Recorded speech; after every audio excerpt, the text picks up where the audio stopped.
This is a truly stunning game by Hans Niemann for three key reasons. Number one, it earned him his Grandmaster title. Number two, it was over in just 22 moves playing against another Grandmaster opponent. And number three, the resignation came when not a single piece had left the board for either player. So let's see what happened. Hans had white. This is end of 2020, December. Here we go. So Hans kicks off with pawn to d4. We had knight f6, pawn c4, e6, and now Hans goes knight to c3, inviting the mainline Nimzo-Indian defence, and that's what Mays plays in this position. So the bishop pins the knight. Hans goes for e3 now. Many different moves there, such as queen c2, etc. So black can now shatter these pawns if they want to do so, but it's not such a great way to play. White doesn't mind gaining that bishop pair. Now you can bring this bishop here, you've opened the file, etc. Not such a good way for black to play. So instead, simply castles came, continuing with the rapid development.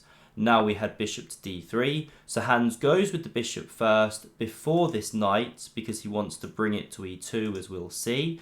And I'm highlighting here a couple of key moves which black usually plays in this position, because when you play with these hyper-modern openings, not occupying the centre with pawns immediately, letting your opponent do so, you usually then want to counter-strike at the centre at the right moment. But here we don't have Sebastian Mays doing that. He goes pawn b6 instead, but this is very risky because you're giving white this opportunity to set up the big centre.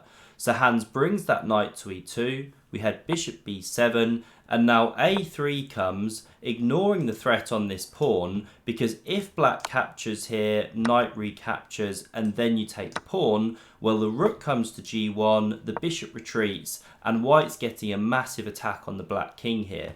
We can see the rook's blasting down the file, e4 is now coming, e5 on the cards as well, then this bishop will be opened here, the bishop can come out, the queen can come out if the knight's ever kicked, so it's a huge attack, not what you want as the black player.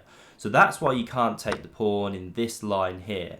However, taking this knight on c3 would have been the best for black, because now you get to go pawn to d5. You don't really want to give up that dark squared bishop, but playing d5, stopping white from going e4 is critical in this position to keep in the game. What we had instead was not the captures. The bishop retreated to e7, but now Hans gets e4 and he's just steamrolling in the centre here. So now if black tries d5, we can take, pawn recaptures, e5. This is a big attack coming against the black king. So we didn't have d5, d6 was played, preparing c5.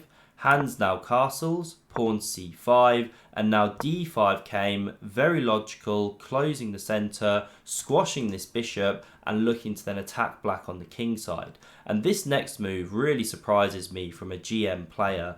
e5 was played, just closing the centre, making this bishop look miserable. I'm surprised that the knight didn't say develop to d7 first, or a6 first, or knight e8. They're all better moves, because you don't need to be afraid of white capturing here. This would just help you actually develop a dynamic pawn centre, open up the bishop once again. It would be what you want essentially as black.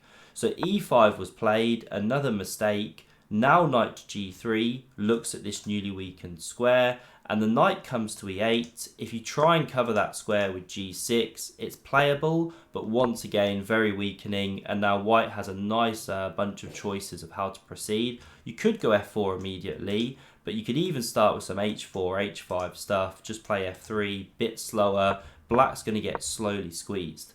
So knight e8 was played here instead.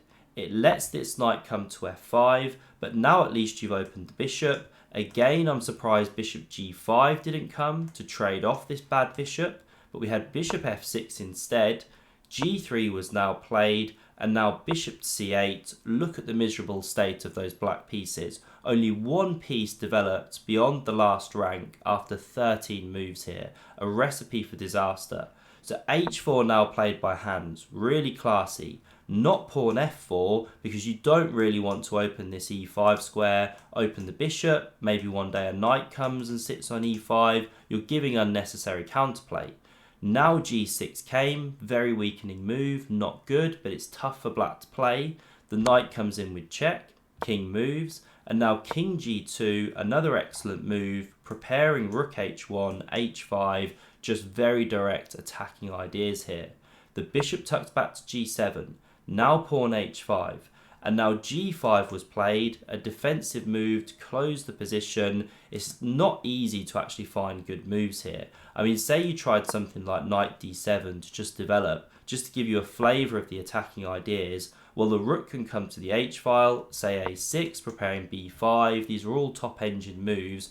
Well, now you can chop, open the file. Now you take with this pawn so as not to expose your king. But now the queen can come to g4, and there's really nasty threats already.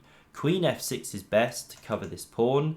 If you played the very natural looking knight d to f6, opening bishop, improving the knight, well then bang, we crash through on g6. After pawn recaptures, you can chuck in this discovered check, double check, king is forced to move, you take the queen, and the knight can't even be recaptured. Both rooks are blocked by these minor pieces.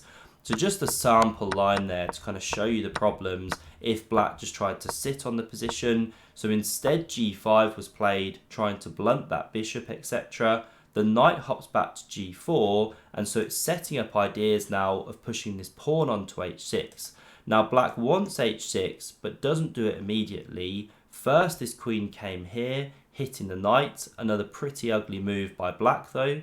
Now f3 defended, now pawn h6, and here Hans shifts his rook across to the h-file. He's covering this h3 square from this queen and bishop battery so that he can then free up this knight to move to e3.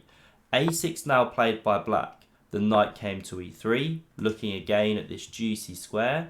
And now here black makes a decisive blunder, but it's a very difficult position to play. Something like queen c7 or queen d8 was best, but it really is miserable. White can just slowly improve. But knight c7 was played, and now Hans finishes the game on the spot. Can you find the move here if you want to pause and look for it? So here he plays, not even on the king side anymore, but knight to a4. Just a deadly threat that cannot be parried. Say you tried to push the pawn, well, we just jump in and fork these two. And if you don't push the pawn, I don't know, say you just develop a rook, let that one be taken, move the queen. Well, once again, it's just completely miserable, hopelessly positionally lost. So we had a resignation, Hans became a GM. Now, if you want to see ground zero, where this whole Hans Niemann chess cheating thing began with Magnus Carlsen, then check out this game on screen. This is the one from the Sinkfield Cup, round 3, that Magnus Carlsen then withdrew after it was played. Thanks for watching, do hit subscribe to never miss a future video, and I'll see you soon.